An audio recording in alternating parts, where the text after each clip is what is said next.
Este podcast é produzido pelo Correio Brasiliense.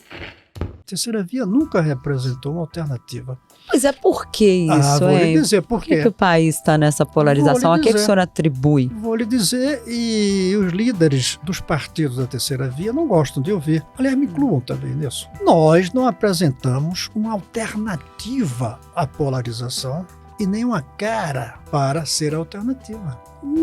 Não apresentamos. Nós continuamos com o mesmo discurso de sempre e nos concentramos em ser anti-Bolsonaro ou anti-Lula. Essa é a terceira via. A terceira via não aparece até aqui pró alguma coisa. Apesar do livro do Ciro, que eu li o livro, interessante, e eu aprovaria o livro do Ciro para um doutorado, eu não sei, mas para um mestrado na universidade, mas não como programa de governo.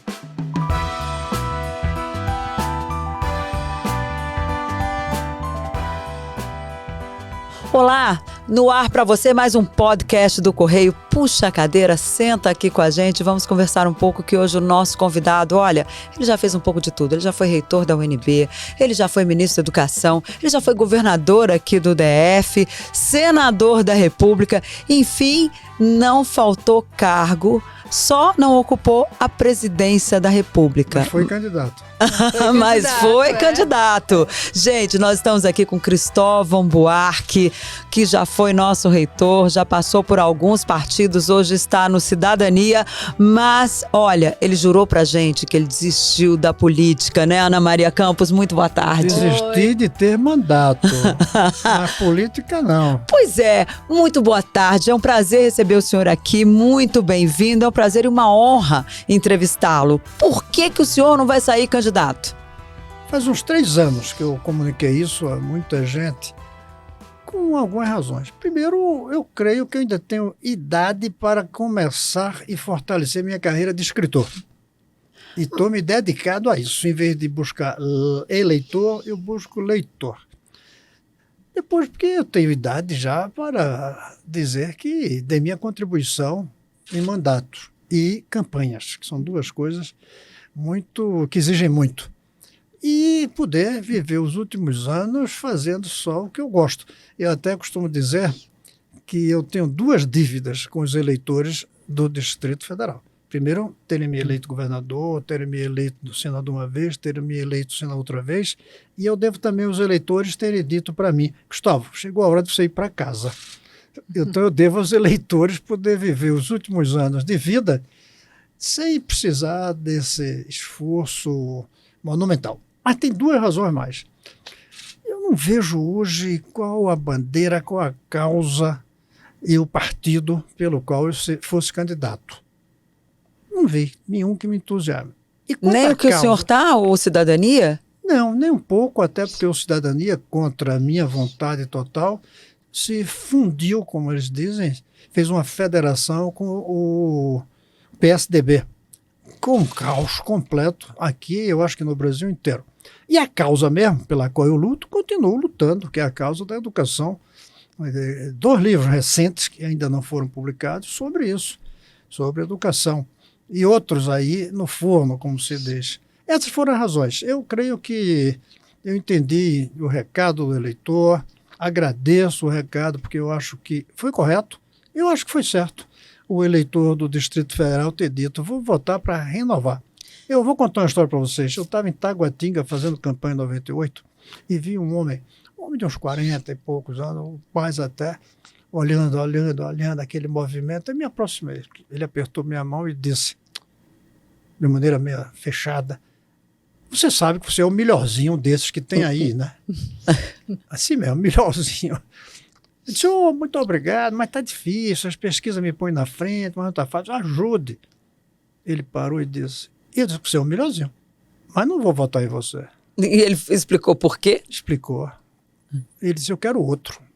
Estou me lixando para ser melhor ou pior. Queria diferença. Queria mudar. O eleitor estava com esse sentimento. Então, eu acho que foi correto e eu soube receber com bastante, não só tranquilidade, mas bastante satisfação até, com uma razão até, porque eu fui um político que nunca deixei de dar aula, nunca deixei de escrever, nunca deixei de ter uma vida além da política. Por isso, eu não gosto do verbo desistir. Não desisti, mudei de de dedicação profissional. O senhor diz que antes era um político que escrevia nas horas vagas e agora é um escritor que faz política nas horas vagas, é isso? É isso mesmo. Bom saber que você gravou essa frase. O Tempo senhor integral. tomou posse na semana passada na Academia Brasiliense de Letras, não é isso? É. E agora o senhor vai se dedicar mesmo a escrever seus livros. É o que o senhor tem mais feito nesse período, fora dos mandatos? Eu diria quase que o único que eu fiz, a não ser de viajar para lançar os livros que eu publiquei nesse período. Eu publiquei nesse período, depois que saí do Senado, um livro de conversas com Fernando Henrique Cardoso, conversas com Cláudio Moura Castro sobre educação, um livro bastante grande, aliás, O Mundo é uma Escola, o que eu aprendi em viagens. Todas as viagens, pelo né? mundo, entendeu? Eu fui no lançamento. Você foi desse no outro lançamento. Então, eu faço isso. Agora, estou sempre em contato com os candidatos, especialmente aqui do Distrito Federal, e manifesto minhas posições. Agora o PT chegou a procurar o senhor para ser candidato, né? O senhor percebeu aí um telefonema de Gleisi Hoffmann, Paulo Teixeira, e pediram que o senhor buscasse um partido, mas não lhe ofereceram o PT, foi isso? Isso daí, quando você disse é certo, mas não é a interpretação, pode ser um pouquinho diferente. De fato, eu recebi telefone da Gleisi já faz uns 3 ou 4 meses, tive uma conversa longa com essa figura maravilhosa, ela também, mas ele... Eu acho especial, que é o Paulo Teixeira, um cara da geração dele, que tem 7 filhos, tem que ser uma figura muito especial. Com a mesma esposa, aliás, porque eu tenho alguns que têm, mas com 3, 4 mulheres diferentes. O que eles queriam, me disseram o seguinte: olha, Gustavo, estamos ouvindo que você não quer ser candidato, não vai ser candidato, a gente quer lhe sugerir que seja candidato. Escolhe um partido. Nenhum disse que fosse o PT. O PT não daria realmente. Isso daí não é ofensa para eles, nem ofensa para mim. Porque a gente precisa de ter uma Câmara boa e você é um cara que, independente do partido, vai ser positivo para o governo Lula. Né? Mas que eles por já que estavam não o falando. PT? Porque o senhor já foi do PT. Eu creio que o meu voto pelo impeachment inviabilizou essa relação. Eu já tinha saído do PT 10 anos antes, foi em 2005 que eu saía. A saída não foi tão traumática, eu mantive as ótimas relações. Mas quando eu fiz a opção de voltar pelo impeachment, muito dolorida para mim, eu creio que foi uma decisão muito radical na relação com o PT. Hoje eu estou até muito bem nas relações aqui em Brasília, conversamos, sobretudo porque eu tenho apoiado a candidatura do Lula já há bastante tempo, devo ter sido dos primeiros não petistas a apoiar. A senhora até divulgou um vídeo, né, de apoio. Divulguei agora, a ele. porque eu esperei que terminasse todo o prazo de inscrição como candidato, para ninguém pensar que eu estou apoiando ele em busca de algum apoio. Aí eu esperei, mas a manifestação é antiga. Então eu acho que foi um divórcio muito traumático meu com o PT. Eu entendo a mágoa de muitos petistas.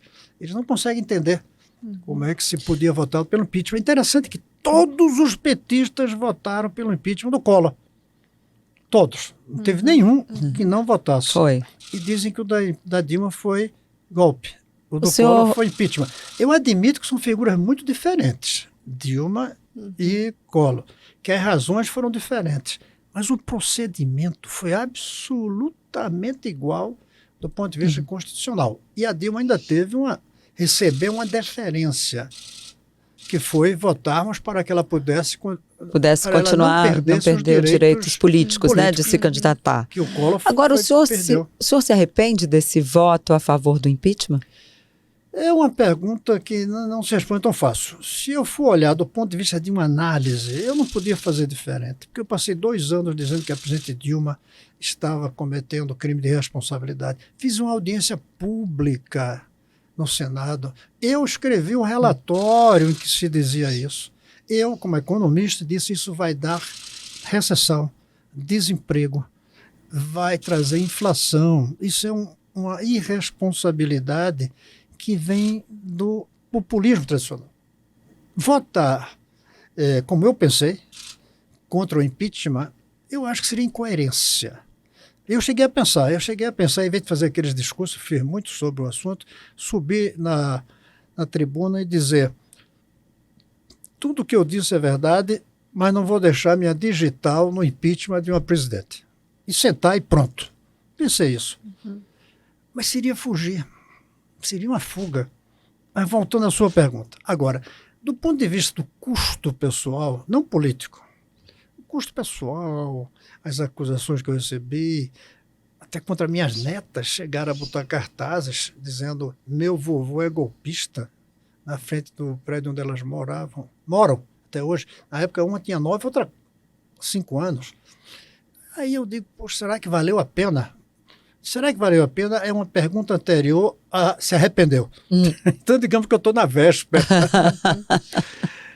Isso ainda E está o avaliando. custo pessoal e o custo das suas relações de amigos, pessoais. Isso, é. O senhor sempre foi uma pessoa que militou na esquerda, né? Foi do PT, foi de partidos de esquerda. Seus amigos todos são dessa... Muitos, né? Todos não, mas muitos são dessa área política, desse setor político. Então, eu imagino que o senhor, nas relações pessoais, nas reuniões, nos seus encontros com os seus amigos, deve ter sido bombardeado, né? Sou até hoje, ou então eu penso que você ainda, até hoje, eu fico dizendo: será que eu vou ser vaiado aqui? Será que eu vou ser vaiado ali? Até hoje. Então, esse é um preço alto. Do ponto de vista de amigos, muitos. Eu diria que um amigo mais antigo que eu tenho, um amigo que começou a estudar comigo aos 8 anos de idade, um cientista importante lá da Fiocruz, praticamente rompeu comigo por causa disso. E ele avisou antes do voto. Ele avisou. Conversou comigo, tentou me convencer. Então, esse é um custo alto, que se eu for pensar bem, aí arrependeu. Mas são certas decisões que você diz: não podia ser diferente. Agora, eu sou de esquerda, continuo de esquerda. Eu digo até que o PT que deixou de ser de esquerda. Mas misturaram relações pessoais e amizade que eu consigo não misturar. Misturaram. Isso foi muito ruim para mim. E nesse processo, eu me lembro que no ano passado ainda, já tem meses, vários meses, que o senhor disse, até acho que eu suponho que tenha sido para mim pela primeira vez, que iria apoiar o Lula no primeiro turno, porque era uma questão que envolvia muito mais do que um embate de programas, era uma questão da democracia, de restabelecer a paz no país, enfim. E isso foi uma defesa que o senhor fez lá atrás. Nesse momento, quando o senhor disse isso, que anunciou que estaria com Lula já no primeiro turno, como foi a reação dos petistas, né? E também de outros que ainda apostavam numa terceira via? A melhor da pergunta é essa outra parte. Mas a primeira do PT. Sempre tem bombardeio, né? A do PT. Melhorou. Hoje sentam comigo. Os candidatos, por exemplo, do PT no Distrito sentam comigo, pedindo apoio, claro. Eu tenho conversado com a Rosilene. O Leandro não é do PT, mas é da chapa. Então, melhorou. Mas ainda tem uma mágoa muito grande da parte de muitos deles. Por exemplo, eu gravei um vídeo de 1 minuto, esse que a Denise falou, de apoio ao Lula. Colocaram foi o PT que colocou na rede. Recebi muito xingamento de petista. Recusando apoio? Não Não é recusa, possível. não merece. Porque apoio não se recusa, né? Tem isso na política. É que quando você faz política com um pouco de religiosidade, você diz que o eleitor precisa merecer você. Não é o candidato que precisa lhe merecer. No PT tem gente que acha que você, para ser eleitor do PT, precisa merecer ser eleitor. Agora, tem, mas diminuiu muito, mas só a última parte. Agora, de fato, eu disse um dia desse a um petista que eu perdi muitos amigos quando decidi votar pelo impeachment, e estou perdendo muitos também, eu decidi apoiar o Lula. Mas tem 4 razões pelas quais, e quero dizer que eu acho que foi você mesmo. Na mesma época, eu acho que eu disse a um jornalista pernambucano daqui, que mora aqui, que é o Lula. Lula Costa Pinto. Costa Pinto. Eu acho que naquele programa dele, numa entrevista até com Hélio Doyle presente, eu acho que eu também falei. E foi muito tempo atrás, mas foi na mesma época de você. 4 razões. Primeiro, eu creio que, com toda a polarização que existe, o Lula ainda é o melhor dos candidatos para fazer uma coesão nacional.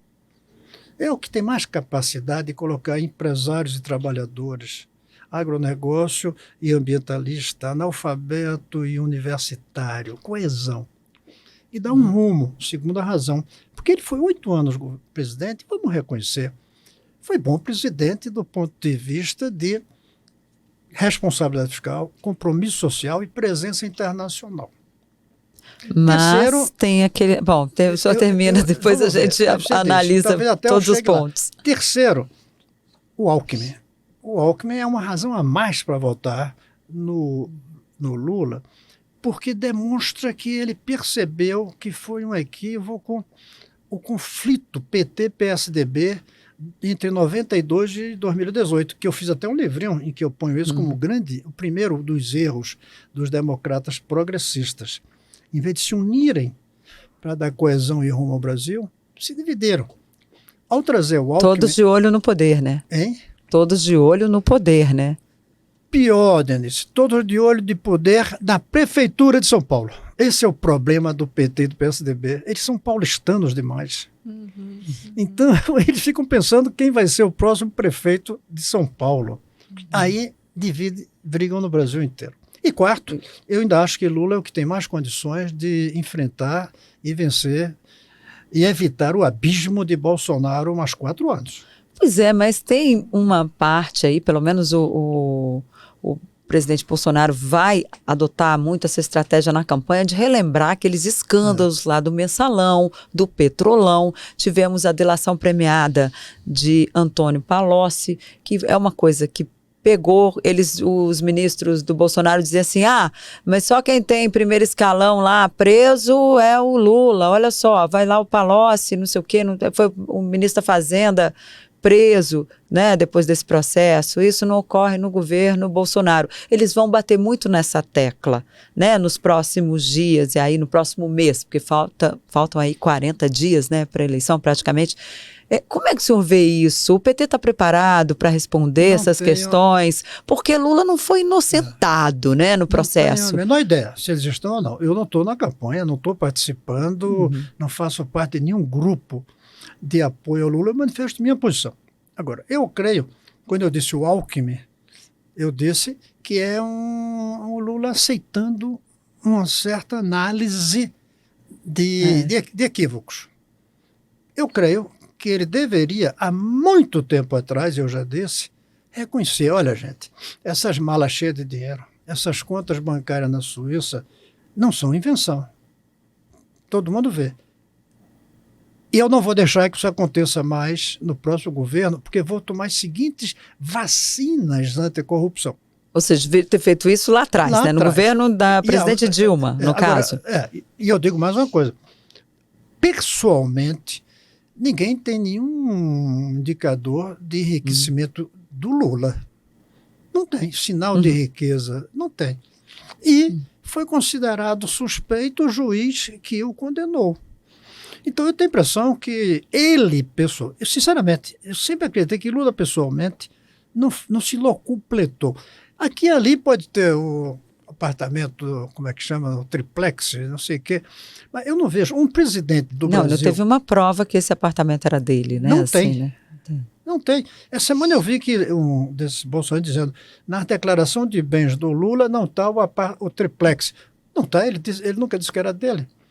Mas também a acusação é de ocultação de patrimônio. O apartamento não ia constar na declaração de bens dele. Mas veja bem, um cara que foi presidente do Brasil por 8 anos, se fosse corrupto, enchia um avião de ouro e levava para a Suíça. Não ia continuar no mesmo apartamento lá em São Bernardo do Campos. Então, sinal exterior de riqueza, não tem. Um dia desse eu vi uma foto dele com um relógio. Realmente, para quê? 80 mil reais. Cara, eu acho isso uma babaquice. Mas não dá para dizer que isso é resultado de 8 anos de presidente de um país que, na época, era a 6ª, 7ª potência econômica do mundo. Mas relógio é muito usado para lavar dinheiro também, né? Mas dizem aí dinheiro, essas pessoas de... Sim, mas lavar dinheiro de um relógio, mesmo absurdo e caro, não é nada. Um cara que tem 8 anos na presidência precisa... De 1000 lavanderias, muito mais do que relógio, eu nem sei o que é que eles podem fazer. Então, respondendo a sua pergunta, as 4 razões que eu dei, essa aí ele vai ter que se explicar. Eu lamento que não tenha havido isso antes. Eu escrevi artigos sobre isso, antes mesmo de Lula ser candidato, dizendo que o PT devia dizer, houve equívoco nos fundos de pensão, houve equívocos Na na Petrobras. Petrobras, mas nada que aponte diretamente para o Lula, salvo dizer que foi omissão, né? Agora a gente vê os políticos que estavam envolvidos no mensalão, aquele primeiro grande escândalo, né, do primeiro mandato do Lula, e estão todos com o Bolsonaro hoje. Valdemar Costa Neto, Roberto Jefferson brigou, né, mas foi um grande aliado do presidente Bolsonaro. Aquele centrão que também sempre, PP, né, que estava também no mensalão. Todo mundo com o presidente Bolsonaro, e é incrível isso, o Brasil. Isso é verdade, mas eu acho que essa não deveria ser a explicação do que houve, né? Dizer o outro é pior, o outro também faz. Eu acho que não, acho que devia ter outra explicação, que é essa, falhou. E o que garante que não vai falhar de Quem novo? garante? Ele deveria trazer o que eu chamei de vacinas. Inventam as vacinas, nem que seja uma câmera em toda a sala de governo. Ninguém poder conversar com o outro sozinho. Tem maneiras de evitar. Criar, por exemplo, um comitê especial de luta contra a corrupção com pessoas escolhidas não pelo presidente, mas pela sociedade civil. E o senhor Senador, o meu pai falou uma coisa esses dias que eu fiquei pensando bastante. Ele disse, Lula e Bolsonaro têm defeitos, são defeitos diferentes. A gente precisa avaliar qual defeito nos incomoda mais. Talvez seja isso que tenha que se definir na eleição. É isso, mas com um detalhe. Eu, pessoalmente, não colocaria como defeito, como Ciro disse, que ele é ladrão. Eu acho isso um equívoco. Eu não vejo prova. Eu aceito que digam, Lula cochilou, foi omisso, tolerou até em função de política. Isso é errado. Mas eu não poria ladrão entre os defeitos do Lula, sinceramente. Agora, o senhor já tem conversado com ele ultimamente? Não tenho, nem precisa. Ele esteve aqui 2 vezes e até me sugeriu, me chamaram para ir nos eventos. Uma das vezes quem chamou foi Randolph. Aliás, um detalhe aqui. O Randolph, que hoje é coordenador da campanha, esteve com Lula recentemente e me disse, no almoço que eu tive, que aliás você publicou a foto. Foi a foto do almoço. O Randolph disse que, conversando com o Lula, disse, olha, Lula, foi Cristóvão quem me convenceu de lhe apoiar agora. Eu ia demorar. Aí o Lula disse, tira Cristóvão do Cidadania, leva para a rede. Para o PT eles nunca querem. PT, eles não querem saber do senhor lá. Por quê? Não, mas vamos que voltar. Tem essa questão em relação ao PT? A mágoa. Continua. A mágoa que o senhor já se casar de referiu. novo com a mesma pessoa que traiu. Eles acham que foi traição. Eu acho que foi coerência. Mas eles acham que foi traição.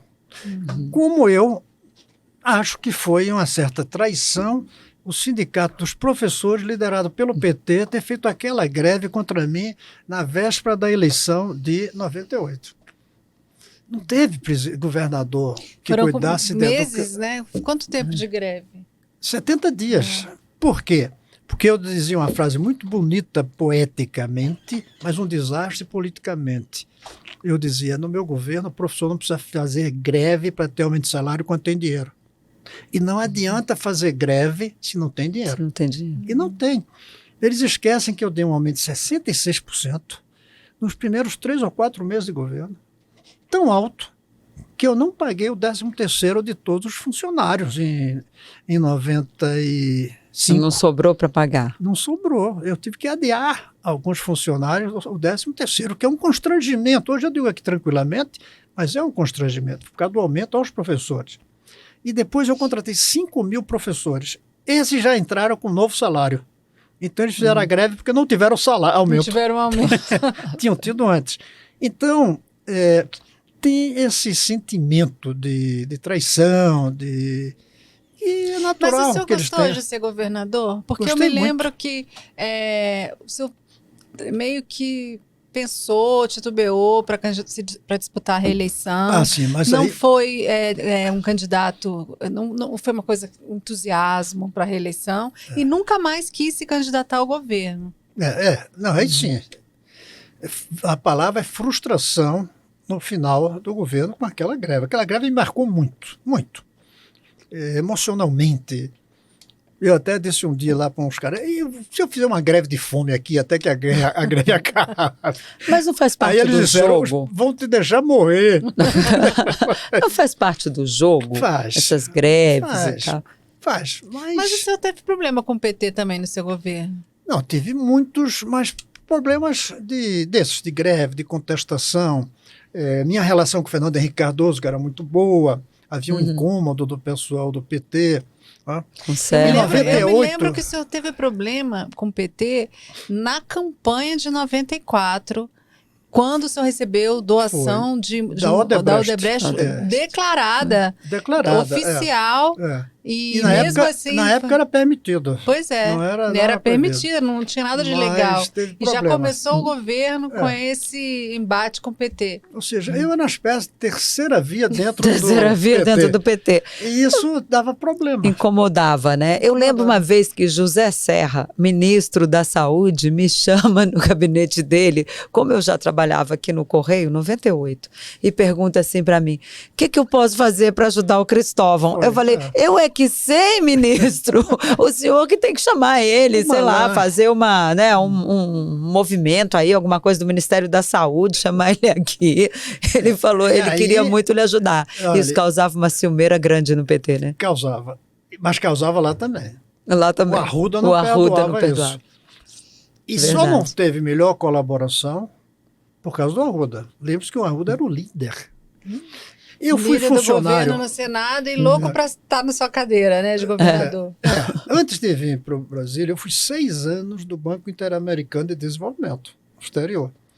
Eu fiz um projeto para asfaltar Samambaia, Santa Maria inteira, com dinheiro do BID. Isso depois que o senhor deixou a reitoria da UNB, você foi para o BID? Antes, né? Antes ainda. Antes ainda. Antes. Aí consegui. Marcamos o dia para assinar o contrato. Eu ia receber, se eu não me engano, 150 milhões de dólares. Teria asfaltado toda a Santa Maria. Foi o Arruda que não deixou que esse empréstimo fosse feito. Por quê? Ciúme político? Eu conheci Malan quando a gente tinha 18 anos. Ciúme político, então, do Arruda? Não, 20 anos eu conheci Malan. Fizemos uma viagem juntos de líderes estudantis do Brasil aos Estados Unidos. O Malan já era o gênio, melhor do que todos nós, ele saía assim melhor do que todos. E o Malan me disse, olha, não vai dar para assinar, porque o governo não tem crédito. Tinha, claramente, mostrei tudo, aí ele não disse, mas deu a entender, olha, isso daí não é comigo, fale com o presidente. Porque não era técnico, o Arruda nesse ponto. E claro, eu saí do governo, 3 meses depois, o Roriz começou a asfaltar com esse dinheiro. Então, essa relação também. Eu sempre fui um pouco PSDB, digamos, dentro do PT. Pelicano, mistura de petista com tucano, era isso? Que tinha os pelicanos, né? O senhor, o Paulo Delgado, o próprio Sigmaringa Seixas. Tinha. Era os pelicanos. E lá tinha o Paulo Renato, desfilava. Paulo Renato Souza. Cristóvão. Que era ministro da Educação. Tanto que o Sigmaringa foi seu vice, né? Na chapa reeleição. Na chapa reeleição. Tanto que... Não, mas ali ele já era PT. Ali ele já estava no PT. Mas era pelicano, como diz a Denise. Era mistura de petista com tucano. E Lula, né? O Sigmaringa foi um dos maiores amigos do Lula. Inclusive acompanhou ele quando o Lula foi preso, ele foi junto. Foi junto. Quando o Lula teve que ir para a carceragem da Polícia Federal no Paraná. Faz uns 2, 3 anos, quem me lembrou essa relação aí foi uma pessoa que era menina na época. Essa Cecília Malan, a correspondente da Globo lá. Filha do Malan, né? Filha do Malan. Ela disse que desfilava com a minha camisa, ela e o Pedro, que é o irmão dela. Agora, como é que o senhor vê, senador, a cidade hoje? Como é que o senhor vê Brasília? O senhor que foi o senhor criou a faixa de pedestre, né? Teve tanto... Houve ali uma questão relacionada à cidadania, né? Na sua gestão. Como é que o senhor vê isso hoje? não só em Brasília, mas no Brasil também, essa questão da cidadania, da gestão das pessoas? O nosso governo, que eu digo nosso não por uma questão de modéstia, mas porque era do PT, e mais 7 partidos, mais 8. Tivemos 9 partidos. Frente Brasília Popular. Tivemos 9 partidos. Nos primeiros meses, até o PSDB teve secretaria, que foi a Maria de Lourdes Abadia. Não fosse o apoio da Abadia, eu não teria ganho aquela eleição no segundo turno. Eu não tenho a menor dúvida disso. Se ela tivesse ido para o lado do Valmir Campelo, ele teria ganho. Então, a gente realmente conseguiu fazer um governo sério, talvez com a leve irresponsabilidade do aumento aos professores ser maior do que o Caixa permitia, mas foi responsável, foi criativo.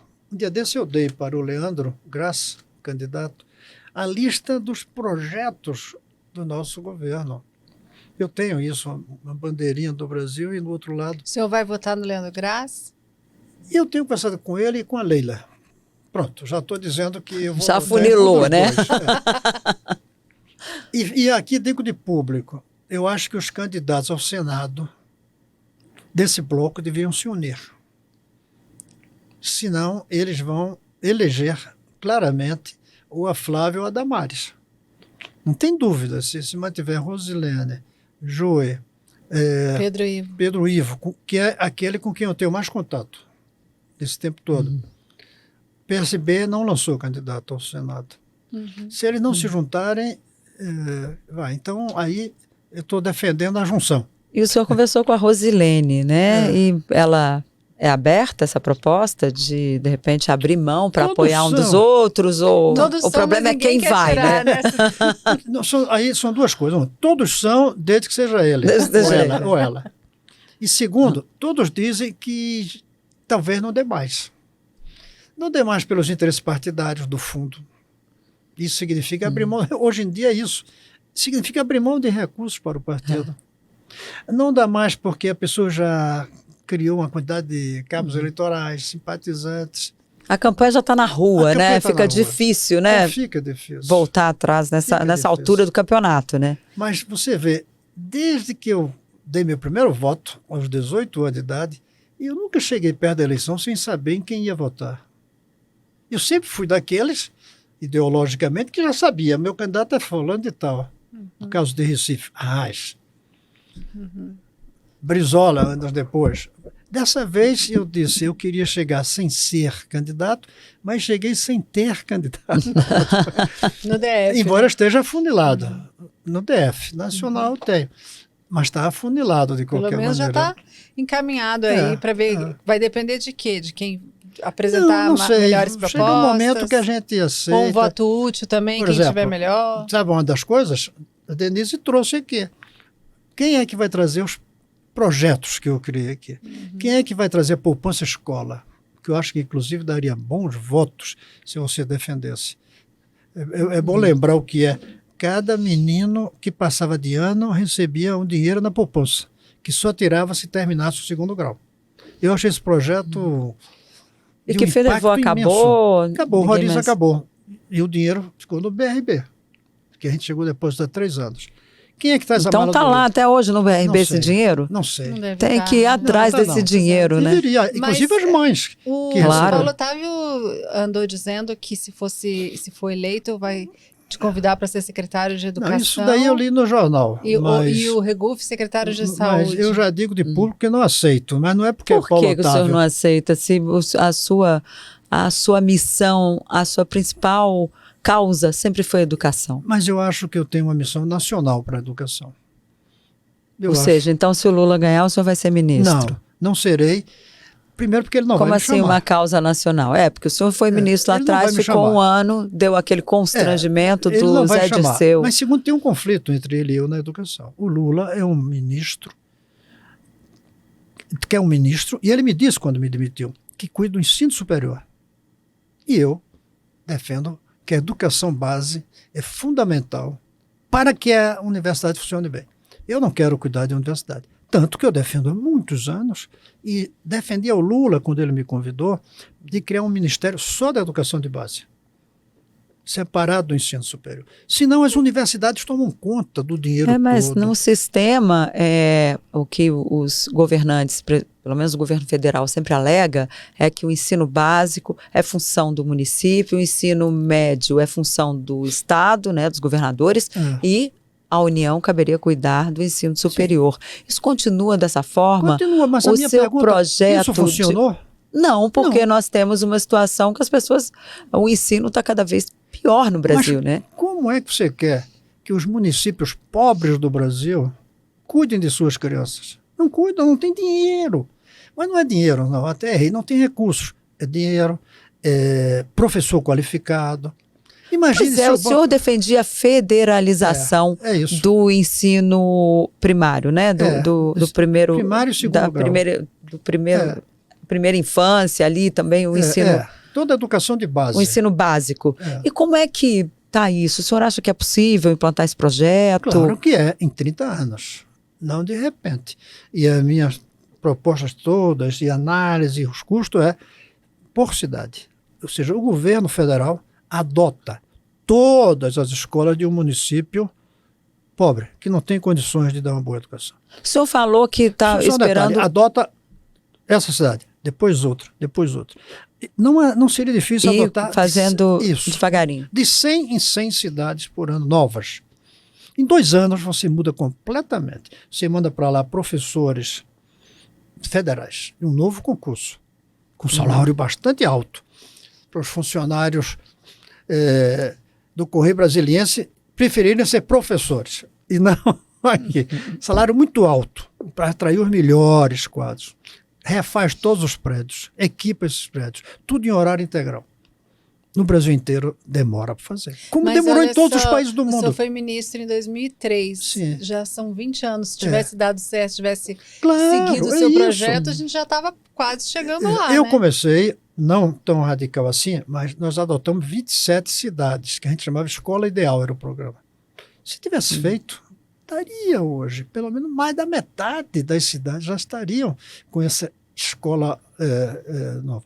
O Ciro, tem uma coisa do Ciro que eu acho interessante, quando ele diz que eu quero que em tantos anos a educação brasileira esteja entre as 10 melhores do mundo.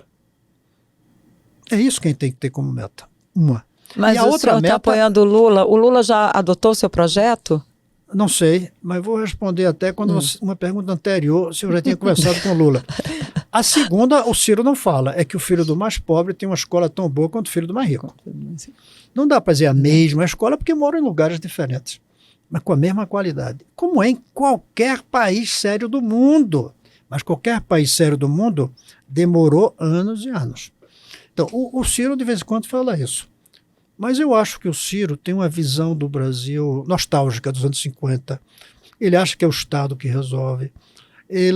Ontem, assistindo o debate dele no Jornal Nacional, eu disse, está parecendo aquele ministro do Bolsonaro que disse, vamos aproveitar e deixar a boiada passar.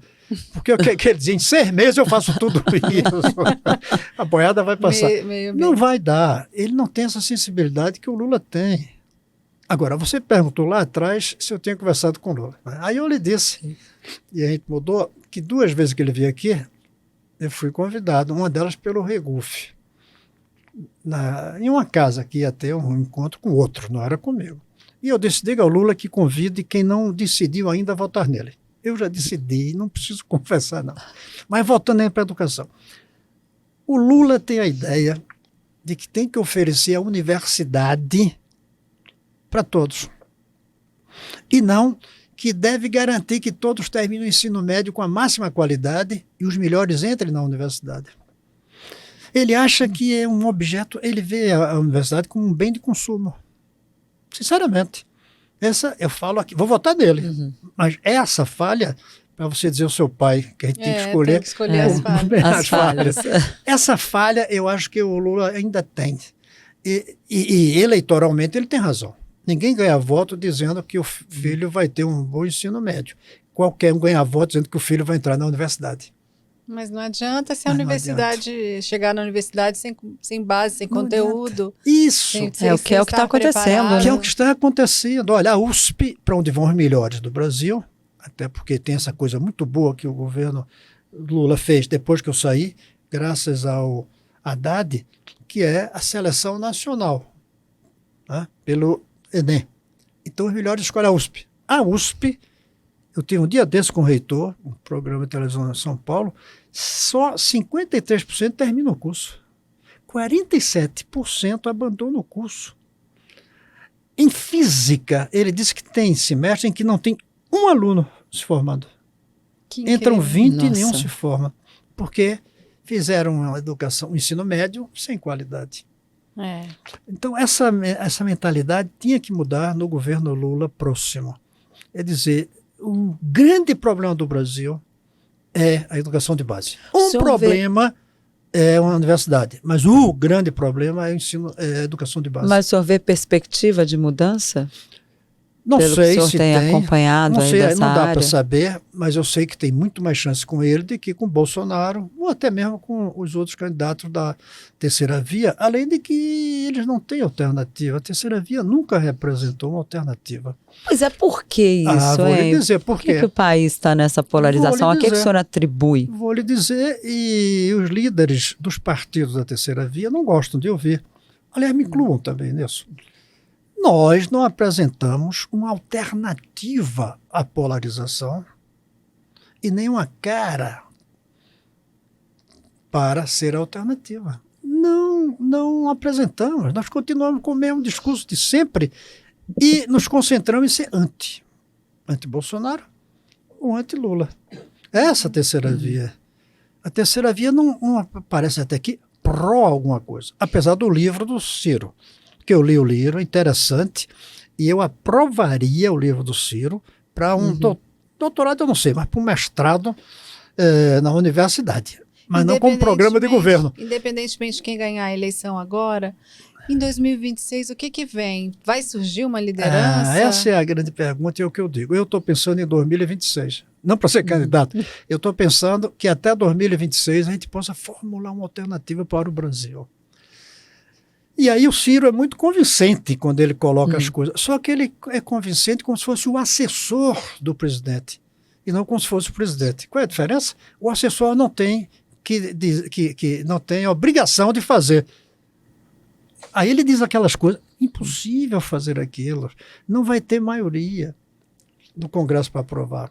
A renda mínima que ele defende de R$1.000. Primeiro, não é que é o projeto do Eduardo Suplicy, né? Mas a renda não acaba com a pobreza, a não ser que seja 10 mil por mês.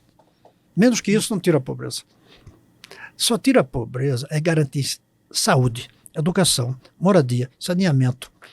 E isso é o governo que oferece. E comida, que tem que ser renda. Então a renda é um pedacinho do que é necessário para sair da pobreza. E ele fala isso. Mas segundo, ele diz que vai tirar esse dinheiro do patrimônio dos mais ricos. Não se distribui patrimônio, se distribui renda.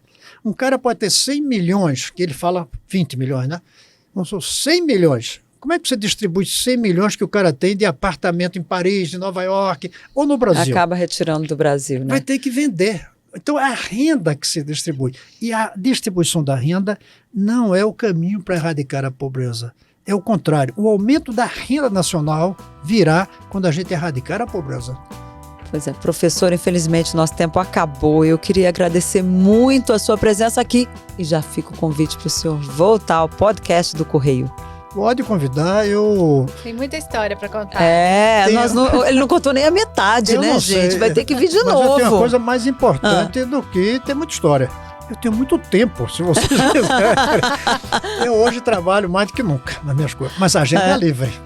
Eu trabalho quando quero, se me chama eu venho. E algum hobby? Não, meu hobby é ler, escrever, conversar com as amigas, dar entrevista. Eu nunca fui um cara de hobby, de praticar um hobby, nunca fui. Eu sou torcedor do Náutico, né? Isso ajuda também a não ter hobby. Né? Porque não tá lá essas coisas, né? Há muitos anos. Professor, muito obrigada pela sua presença aqui. Muito obrigada, Ana Maria. E para você, o podcast do Correio fica por aqui, mas na semana que vem a gente está de volta. Até lá!